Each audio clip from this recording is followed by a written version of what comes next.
Raza, es momento de dejar la obra y relajarse un rato. Ya comienza la hora de Don Creto. Aquí, la construcción es nuestra pasión. ¡Acompáñenos!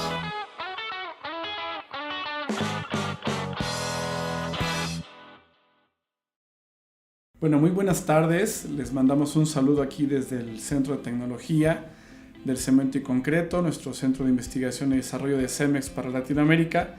Mi nombre es Juan Miguel Gutiérrez y hoy tengo el placer de presentarles a un compañero profesionista, de profesión de arquitecto también, que nos va a platicar un poquito de su quehacer arquitectónico y de una experiencia, una historia, yo le llamo, una historia exitosa que se hizo para un proyecto en el sureste mexicano. No dejen de vernos en nuestras redes sociales, no dejen de compartir tanto los videos que han tenido oportunidad de ver en la página de Don Creto al respecto de temas de concreto, como también este podcast que estamos grabando precisamente para ustedes. Y bueno, también mándenos sus comentarios a nuestro correo electrónico de promoción y difusión .ctcc@cemex.com para que podamos escucharlos y poder ayudarlos o poder apoyarlos, darles soporte técnico con respecto a todas sus inquietudes que nos están dando, ¿no? Bueno, pues sin más preámbulo, les presento al arquitecto Francisco Elías, dueño de la firma Elías Arquitectura. A Elías lo conocimos hace yo creo que un poco más de 2 años en esta búsqueda de hacer arquitectura y de buscar soluciones. Dejaré que él mismo se presente, que dé su semblanza de cómo le ha ido en este quehacer, en este trabajo, en esta profesión que no es para nada fácil, ¿no? Entonces, bienvenido Elías, gracias por estar con nosotros Muchas gracias. Y venir a echarte, aunque sea un agua, un café, porque apenas estamos organizando aquí al Centro de Investigación. Platícanos y platícale obviamente a la audiencia un poquito tú de dónde obtuviste pues tu preferencia por hacer arquitectura, cuál ha sido tu recorrido en esta profesión, qué obras más o menos has hecho. Platícanos un poquito de ti. Buenas tardes, Juan Miguel, muchas gracias por la invitación. Me siento muy contento de estar aquí contigo, con ustedes, platicando sobre todas estas vicisitudes que a lo largo de 12 años hemos vivido, pasado. Fíjate, soy arquitecto por la Universidad Nacional Autónoma de México, estudié en la Facultad de Arquitectura de la UNAM, estudié la preparatoria en la UNAM, o sea, soy 100% Puma, con posgrado en la UNAM, maestría en la UNAM y eventualmente el doctorado, espero. Decidí estudiar arquitectura porque pues yo creo que desde niño me sentía realmente fascinado por vivir, pero sobre todo por experimentar estos sentimientos de sentirte seducido por estar en espacios que te roban el aliento. Me refiero y recuerdo muchísimo la primera vez que entré a la Catedral de México. Recuerdo cuando ver estas antesalas para entrar al circo, los cines. Entonces, con el paso del tiempo, ya en la secundaria y en la preparatoria me di cuenta que eso que me interesaba y que me tocaba el alma, pues podía ser atendido o podía yo formar parte de la reproducción de eso mismo y pues el mundo del conocimiento le llama arquitectura. Entonces, con más conciencia me doy cuenta que lo que me interesa es pensar en formar parte de las filas de los que nos dedicamos a diseñar, a solucionar, pero sobre todo a sofisticar el uso del espacio. Entonces, de ahí es que también el urbanismo me parece interesante, la geografía me parece interesante, el diseño interior, que ahora es como una nueva disciplina, pero en esencia creo que desde la arquitectura, como una disciplina de una escala intermedia, puedes coquetear hacia el urbanismo y puedes coquetear hacia los espacios más chicos, ¿no? Claro. Entonces, y ahí es incluso donde tu parte de maestría te metes a la parte de tecnología de materiales, ¿no? Por supuesto. Y te vas hacia esa parte, ¿no? Claro, o sea, algo que por ejemplo, me di cuenta al ser un completo fanático sobre las cosas del pasado, es decir, sobre la arqueología y la antropología y demás.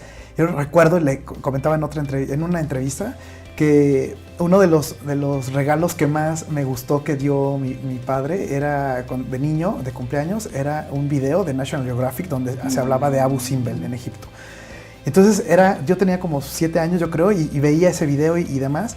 Y por ejemplo ahora cuando me acerqué contigo y te conocí, una de las referencias básicas para el proyecto de la Casa de Cancún, que es una de las cosas que hicimos últimamente, es una oda a esa arquitectura del pasado a través de este uso de superficies que provocan juegos de luz y sombra, como la arquitectura de la antigüedad. Claro. Entonces, efectivamente, me gusta demasiado, amo la historia, amo las cosas del pasado, pero al mismo tiempo pienso que si no las conectáramos con la tecnología actual o una postura o una visión de innovación, pues nos quedaríamos en el romanticismo. En cambio, quiero formar parte de la construcción del futuro, bueno, del presente y proyectándonos al futuro. Y sin duda la tecnología es la llave, ¿no? Todos vamos hacia tecnología, no podemos hoy concebir, mejorar o innovar o optimizar los sistemas constructivos sin tecnología, ¿no? Por supuesto. Tan así es que llegó un momento en el que ya después de haber salido de la carrera en la facultad, en 2004, pasaron por ahí de 6 años y sentí que todo lo que había aprendido en la universidad se me había agotado y entré a un posgrado, un programa de maestría especializado en tecnología, cuyo enfoque era trabajar con materiales, ¿no? Con entender hasta el límite cuál es la aportación de cada sistema constructivo, de cada material, y de ahí fue que el trabajo que desarrollamos en la oficina está perfectamente pegado, tiene como una de sus preocupaciones estar en la frontera de la aplicación de sistemas, de materiales, de procesos constructivos. Claro. Seguramente algunos de los que nos están escuchando verán algunas fotografías o imágenes de esta casa, que hablaremos un poquito más adelante, pero yo tengo una pregunta muy específica de ¿por qué decidiste usar concreto, ¿no? ¿Por qué de pronto hacer una casa en un clima tan extremo como lo es la península de Yucatán, como es el mar, en donde al parecer estas condiciones son demasiado agresivas? No quiero decir que no lo sean, pero como que juegan en contra de utilizar ciertos materiales para hacer este tipo de vivienda. ¿Y por qué escogiste el concreto? ¿Por qué de pronto suena el concreto como este material que es el que tú decides utilizar para crear esas formas, esos juegos de luz y sombra que comentabas? Mira, a la fecha te respondo haciendo una pequeña una retrospectiva. Fíjate, mi proyecto de tesis en la UNAM se volvió el Centro Cultural, la Biblioteca Central, el Teatro Central del campus de la UNAM en Juriquilla, en Querétaro. Con un par de compañeros, con 3 compañeros, hicimos este proyecto. Después logramos una mención y después ganamos un premio de ópera prima para arquitectos jóvenes, etc. Y ese proyecto tiene como característica la monumentalidad, pero sobre todo presentarse como un objeto con muchísimo carácter dentro de un campus que apenas estaba en proceso de construcción. Y ahí es cuando hace 16 años hice esta asociación en la que cada material tiene que estar...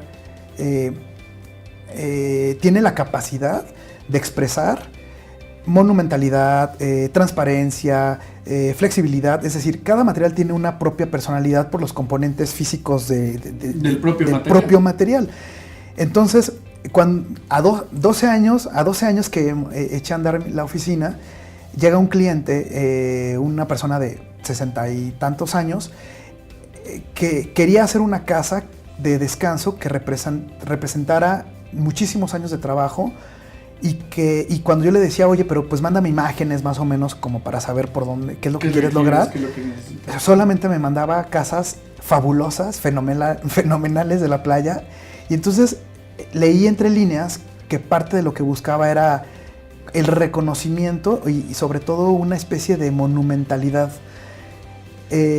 Sin duda la monumentalidad pues es difícil hacerla con ramitas o hacerla con cristales, ¿no? Entonces el concreto se volvió el material aliado para expresar esa intención, convertida ahora en arquitectura, y teníamos un atributo adicional que no es un material con una facilidad de corrosión por la humedad. O sea, tenemos unos niveles altísimos de humedad después de Tampico. Cancún es el lugar de mayor humedad, y entonces pues el concreto se volvió la pieza perfecta, porque pudiéramos haber trabajado con palapas y demás, pero no era pero las palapas no logran hacer proyectos de gran claro con pisos superiores encima de. Claro. O sea, sirve para una planta y claro que grandes claros, pero no en la forma en la que se solicitaba, que el programa solicitaba, ¿no? Y ahí es donde el tema de la tecnología empieza a empezarse a incrustar, ¿no? O sea, tú tienes que empezar a buscar soluciones y tecnologías y propiedades y características de los materiales que puedan perdurar en el tiempo o que tengan un grado de durabilidad sostenible en el tiempo para esa vivienda o para esa residencia. Por supuesto, es que entonces el hacer arquitectura no es solamente pensar en cómo quiero que luzca, sí, pero si nos acordamos de los valores de Vitruvio, uno de los valores importantes de las edificaciones es la estabilidad y sobre todo también la capacidad de materializar de forma correcta, o sea, con los materiales correctos lo que quieres expresar. Entonces, el concreto se volvió nuestro gran aliado para lograr este reto, y ahí fue que entonces fue indispensable, fue de capital importancia acercarnos con los especialistas para poder hacer el traje a la medida del material, o sea, el material hecho a la medida, porque a su vez nosotros hacemos trajes a la medida de nuestros clientes. Y pues fue fabuloso de pronto descubrir que existe un centro de tecnología en Cemex que te acompaña de principio a fin en la solución de todas y cada una de las problemáticas, desde lo molecular químico hasta lo físico en comportamiento, hasta lo constructivo, ¿no? Hasta lo constructivo. Mantenimiento también, ¿no? Y exactamente, mantenimiento. Yo creo, y lo confieso, en algún momento casi tiraba la toalla porque dije, no, esto está muy complicado, ¿no? Pero entonces empiezas a hacer alianzas con gente que le apasiona también lo que está haciendo, y entonces descubres que hay gente que ama el concreto, ¿no? Y que gira todo en torno al concreto o al cemento. Depende de la etapa. Depende pero de la que vayas a ocupar. Exacto, entonces pues fue genial, y aparte a esto había que atribuirle temas físicos como cambio de color, que pareciera como las arenas de esa región del país, y aparte si teníamos contacto con el agua o no, o si es para colar elementos de carga verticales o losas, y pues así se fue desdoblando y desdoblando hasta que... La piscina también, o sea, por ejemplo, ¿no? Bueno, la piscina es todo un tema, porque aparte el cliente adquirió un lote que él ya tenía y quería estar justo enfrente de un lago artificial que crearon en ese fraccionamiento. Y la piscina pues era todo un tema, porque aparte también cómo haces esos colados y de pronto estás viendo peces ahí nadando a 30 centímetros y tú ahí con... Entonces, tiene que ver, o sea, tienes que estar consciente de temas de procesos constructivos, de temas del personal, costos, eficiencias, impacto ambiental, cómo puede ser mucho más amable, porque pues construir tiene sus temas, ¿no? Pero lo puedes hacer de una forma súper consciente o una forma menos consciente. A mí obviamente me interesa estar mucho más atento a esos temas, a los temas medioambientales, y por ejemplo incluso trabajando ya mucho más cerca del centro, pues pude aprender bastantes cosas, ¿no? Como también existen diferentes tipos de productos. Y entonces, bueno, el caso es que ahora me gusta sentir que empiezo a hacerme más o menos no sé si experto, pero sí... Pero algo empiezas a adquirir de información, claro, obviamente, al final. Por supuesto, y sobre todo, ¿sabes? Algo que me encanta es poder hacer trajes a la medida. Fíjate, creo que ya afortunadamente estamos pasando ese periodo de la historia o del mercado en el que la tendencia era la estandarización, ¿no? Entonces todo el mundo tenía que tener la misma casa y el mismo coche y la misma ropa, pero yo desde siempre dije, pero ¿por qué todos tienen que ser iguales? O sea, ¿por qué la casa de aquí tiene que ser la de allá y todo el mundo tiene que vivir lo mismo? Entonces yo decidí cortar, y desde hace 12 años todo lo que hacemos son trajes de alta costura a la medida. Y entonces cuando descubro que hay empresas con las que puedes hacer estas alianzas y que te están entendiendo porque ellos trabajan igual, pues entonces es cuando logras la unicidad, que eso es una de las cosas que nos interesa en el grupo, ¿no? Nosotros tenemos este grupo corporativo que tiene un despacho de diseño arquitectónico y la constructora, de tal manera que hacemos el servicio llave en mano hasta el mantenimiento o previamente incluso la adquisición de un bien, ¿no? Claro. Oye, Elías, con este tema que platicabas de que dices, me voy a meter en un gran embrollo, ¿en qué me estoy metiendo? está esta colaboración de un artista plástico, ¿no? que se incrusta en el proyecto, que tú lo involucras o se involucra en el proyecto y forma estas geometrías que pudiéramos decir, o pueden ser a lo mejor un poco sencillas, yo diría que también son caprichosas, porque estás hablando ya de meter cosas que en arquitectura apenas están ocurriendo en algunas partes, ¿no? No es tan común de pronto ver estas figuras en el concreto. Platícanos un poquito de eso y eso cómo te llevó incluso a decir, sí se puede hacer, ¿no? Cómo a salir de ese embrollo y a despejar la mente y decir, sí se puede hacer, cómo lo podemos hacer. A ver, platícanos un poquito de esa parte. Me encanta esa pregunta porque justo eso es cuando digo, bueno, ¿y por qué me pongo tan difíciles las cosas? De pronto ingenieros que colaboran con nosotros nos dicen, ay, arquitecto, es que tú haces muy complicada tu arquitectura, es la más sencillita y mira, te cobras más rápido y te vas más rápido. Pero parece que a los arquitectos eso le pasa, ¿eh? O sea, como que eso es el gremio, ¿no? O sea, en el gremio todo el mundo dice, es que el arquitecto tiene que ser más sencillo y tiene que ser más puro, pero hay cosas que son importantes. Es que, insisto, y lo decía al principio, yo decía, pero ¿por qué tengo que hacer lo que todo el mundo hace? Pues si eso ya lo hacen todos. Claro. O sea, y no es que me crea muy especial ni nada, simplemente... Ya naciste, ya vives, o sea, ya es el show de caer en la tierra. Y pues, ¿por qué no pones un granito de arena, mejoras algo, revelas algo, aportas algo a tu sociedad, a tu mundo, ¿no? Entonces, ahora voy a responder conectando con este tema de lo de Egipto y demás. Cuando este cliente de 60 y tantos años se acerca y quiere una casa que signifique el resultado de muchísimo trabajo, es una de las personas más trabajadoras que yo he conocido en mi vida, claro. Completamente admirable. Dije, ¿cómo puedo regalarle a este cliente, cómo le puedo hacer ver más cosas? Sin duda, una de mis admiraciones o de mis grandes seducciones desde que tengo uso de razón es ver cómo el sol toca las superficies de lo arquitectónico y provoca efectos.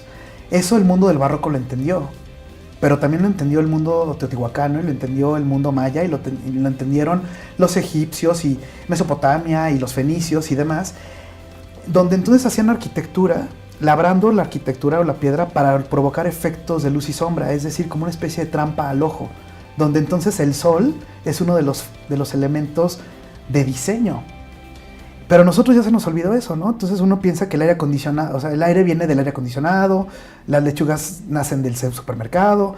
Entonces hay un nivel de desconexión con el cosmos y con el universo total. Y entonces lo que yo quería hacer es, cuando me doy cuenta que el terreno tiene una orientación, digamos, hacia el ocaso, hacia el atardecer, y que entendiendo el terreno veo unos atardeceres fabulosos a las 6:45 de la tarde, donde el cielo es púrpura, lila, rosa. Precioso. Que lloras de ver eso. Son 15 minutos al día de una seducción que el universo te regala, ¿no? A los terrícolas. Entonces dije, ¿por qué no orientamos la casa a que ese pasillo central, porque toda la casa se desarrolla a través de un pasillo central porque el terreno es largo, y ese pasillo central desemboca en el lago y entonces todo está acomodado para que los últimos rayos de sol del día entren por ese pasillo?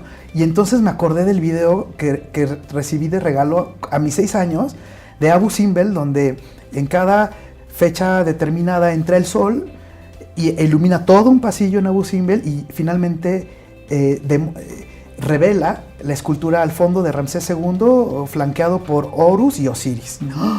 ¡Wow! Entonces, la arquitectura es una oda al sol. Entonces pensé que esta casa podía ser también una oda al sol, en la que entonces yo necesitaba tener un aliado plástico que me ayudara a encontrar la forma y las proporciones correctas, armónicas, que coqueteara con la belleza. Y entonces invité a una de las personas que más admiro y es un artista bogotano que se formó en esta academia del Op Art, de Carlos Cruz Diez y todos estos artistas venezolanos y colombianos que hacen estos juegos como barroquizantes que se le llama ahora Op Art o Optical Art. Y entonces lo que hicimos fue que los muros de concreto que cargan la casa son en sí la obra de arte Op Art, que simulan las columnas que flanquean el pasillo en Abu Simbel. Es decir, traté de hacer una arquitectura como del pasado, donde la forma y la función son una sola, y no es el muro liso donde cuelgas la obra de arte, sino el muro en sí es la obra de arte. Entonces, y ahí es donde comienzan los problemas, ¿no? y pues por eso esa arquitectura que no está dividida entre que si es forma o si es función, y que es el gran monumento del pasado, como el Coliseo Romano, la pirámide del Sol en Teotihuacán, o millones de monumentos que tenemos como patrimonio. ¿Por qué se conservan? Porque revelan cosas, porque lograron fusionar cosas. Y no me había dado cuenta que obviamente eso tiene implicaciones técnicas terribles o súper complejas. Como que entonces habría que hacer ahora el molde de la forma del artista para lograr que el muro fuera la obra en sí. Sí, el efecto óptico, el juego de luz y sombras, la forma triangular, como si, yo les digo que creo que como si era una persiana, porque conforme va moviéndose el sol. O un telón, ¿no? O como si fuera un telón, como si fuera un teatro, como si fuera un telón en donde tú vas viendo cómo se va moviendo el sol y cómo va cambiando entre la textura. Ahí ya entonces yo decía que vienen los problemas, porque entonces pues si hubiera sido el muro recto, pues no hay ningún problema, ¿no? Pones 4 cimbras y formas el muro y se acabó. Claro. Pero ahora cuando empiezas a jugar con la forma de la cimbra, pero aparte con la textura del concreto y con la apariencia del concreto y con la fluidez del material que tiene que entrar en ese encofrado, claro, y tiene que dejarlo, ahí es donde ya empieza la parte técnica. Claro, porque entonces también lo puedes hacer de una forma sencillita, o como que claro, sin tenerte que desvelar. Algo, ¿no? O unos decían, ay, pues hazlo liso y lo haces con yeso después. Pues es que no se trata de eso, o sea, no se trataba de hacer fachadismo, sino teníamos que hacer una obra verdaderamente contundente, pero sobre todo franca, que la forma fuera tal cual los huesos, ¿no? Es un organismo real, auténtico, y no que nazca con esa forma, claro, que no es que sea prefabricado, o sea, y no estoy diciendo que estoy en contra de los prefabricados, simplemente es cómo quieres que nazca el edificio o el proyecto, que quieres que transmita. Exactamente. Entonces, imagínate las reuniones con la gente de cálculo estructural y el artista, ¿no? Entonces así, oye, sí, Ramón, claro, entonces ya tu vuelo, Bogotá, México, oye, pues hoy nuestra junta va a ser con el cálculo estructural. Ah, ok. Entonces él escuchando temas de varillas y todo, pero fíjate cómo logramos cruzar toda la información, que los estribos del armado de los muros de concreto tienen la forma plástica que nos dio el artista. Claro. O sea, la forma trascendió al esqueleto. Al esqueleto. ¡Wow! Yo digo, o sea, cuento eso y te juro que lloro de la emoción, porque ni los ingenieros nunca habían trabajado con unos artistas de esa manera. El artista nunca había trabajado con un ingeniero. El paisajista nunca había trabajado con la gente de Cemex. O sea, hicimos un planteamiento casi como de la arquitectura del Renacimiento, ¿no? Donde todo tiene que ver. No hay un pastiche puesto encima de... Y eso, creo que sin haber llegado con el centro de tecnología, pues hubiera sido prácticamente imposible. O sea, ¿por qué? Porque tuvimos que solucionar colados de 3,80 metros o de 4 por metros de 28 metros. O sea, 28 metros en un solo jalón. En un solo, porque tampoco podías tener ahí como tus juntas frías que claro. acusaba y pues volvía pues corriente. Hubiera cambiado completamente la estética del... Exacto, tenía que ser un monumento, o sea, sí, claro, una oda a la vida de este señor. Entonces... pero al mismo tiempo sin llegar a como capricho, o sea, porque también es cómo logras que no se vuelva algo vulgar, ¿no? Cuando la desproporción, por ejemplo, el exceso puede volver vulgar algo. Entonces, aquí fuimos... Tratar de arreglarlo, incluso que desde el principio no haya salido bien. Exactamente. Y lo que parchar o arreglar. Pero, que eso pasa en las construcciones muchas veces, o sea... Y pasa y se sabe, ¿no? Y fíjate, me siento muy contento de saber que es una obra impecable en muchos sentidos. En programación, ahí fue fabuloso, más bien aprendimos a trabajar en la adquisición, por ejemplo, en las compras que hacíamos, en el caso con Cemex, códigos que te asignan, cómo hacerlo, cuánto tiempo, o sea, de verdad tienes que entender con quién colaboras, ¿no? Y también saber exigir ciertas cosas, y también saber dar, y también saber cuando no sabes, y escuchas a los expertos. Entonces, digamos que esta obra pues ha tenido aparte muchísimo eco, porque porque me dicen, oye, ¿cómo colaste 100% en concreto una casa? Y yo dije, pues si Tadao lo hace, pues ¿por qué nosotros no? ¿No? Que es algo que platicábamos la última vez, que yo creo que a lo mejor con esto a lo mejor cerramos, que no necesitas irte ya a otros países, no necesitas pensar que solamente en Europa o en Asia o en Medio Oriente se puede hacer arquitectura de muy alta calidad, con muy buena tecnología, hasta con una sensibilidad plástica, como es lo que estamos haciendo, lo que se está haciendo con estos proyectos. Yo te doy las gracias. Quisiera decir una cosa más. Dale. Fíjate, y quisiera agradecer y sobre todo reconocer el trabajo de cientos de manos. Estábamos haciendo la cuenta de cuántas personas pasaron por la obra. Yo creo que fuimos como 320 personas en todos los gremios y sectores, pero sobre todo hay uno en particular, y es todos los carpinteros, ebanisteros, que crearon los moldes, que es en sí la obra plástica, donde ellos los saqué de estar tallando patas y incrustaciones, o sea, de ebanisteros los llevé a la carpintería de obra. ¿Y sabes de dónde son? De Ecatepec. O sea, esas manos, algo que tenemos en México que es espectacular es la riqueza y sobre todo los miles de años de conocimiento convertido en manos, que nos hace tener yeserías espectaculares, incrustaciones, labrados, etc. Bueno, esos carpinteros fueron llevados a una escala arquitectónica, obra, claro. Lograron justo eso. O sea, creo que uno de los aprendizajes es conectar todo lo que tienes a tu alrededor y hacer que pasen cosas. Es decir, tejer, obviamente toca capacitar, instruir, etc.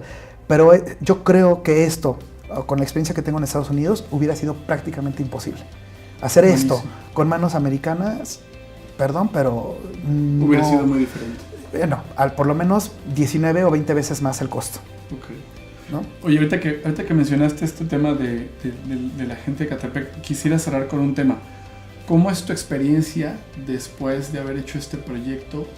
Cuando empezamos a platicar, cuando empezamos a dilucidar, a hacer los primeros bosquejos, las primeras muestras, y ya hoy, a varios meses de haber dejado la obra, que ya estás en otros proyectos nuevos, ¿cómo te sientes o cómo estás preparado para hacer nuevas cosas? ¿Qué tanto la tecnología de concreto te puede ayudar a hacer cosas que estás pensando nuevas? ¿Cómo te sientes en esa parte? Bueno, siento que tomé como un curso o sea, como una nueva maestría ahora en cómo hacer cosas así. Me siento más grande, me refiero a intelectualmente, me siento más fortalecido, me siento un poco más maduro, más consciente y sobre todo más visionario hacia muchas cosas que pueden pasar y que de pronto pues en la ingenuidad uno dice, ay, pues yo quiero como que sea de revista, pero pues no sabes todo lo que hay atrás, ¿no? Me siento sobre todo también confiado y me gusta sentir que me acerco a la expertise del uso de cierto material. O sea, algo que quisiera lograr en mi vida es volverme, no sé si experto, pero sí conocedor, es lograr el oficio de saber trabajar con los materiales y con los sistemas constructivos. Amo eso, porque creo que cuando dominas, cuando hay oficio, puedes interpretar cualquier problemática y solucionarla de una forma magistral. Me encantaría pensar, o sea, si el universo me da vida y me lo permite, me encantaría ser esa persona. Y ahorita, haber pasado este primer tope, digamos, que me fortalece y sigo adelante, pues me siento muy feliz. Y pues nada, pues que cada vez... hacer la segunda casa. La segunda casa y que vengan cosas mucho más, cada vez más audaces. Buenísimo. Me encantan los retos técnicos, tecnológicos y sobre todo las audacias estructurales, ¿no? Buenísimo. Pues muchas gracias, Elías. Gracias por el tiempo. Gracias a los compañeros que nos escucharon. Pues no por nada pedirles que compartan el podcast, manden sus comentarios. Esto fue de alguna manera una pequeña charla que tuvimos con Elías y su grupo de arquitectura en la hora de Doncreto. Y pues gracias también a todo el equipo de soporte técnico que nos ayudó a armarlo, a Cecilia, a Álvaro, gracias a todos y a los que están de visitantes también. Muchas gracias, Juan Miguel, gracias, buenas tardes. Gracias. Amigos, esto es todo por hoy. Escúchenos en el siguiente capítulo con mucho más sobre construcción. ¡Ay, nos vidrios!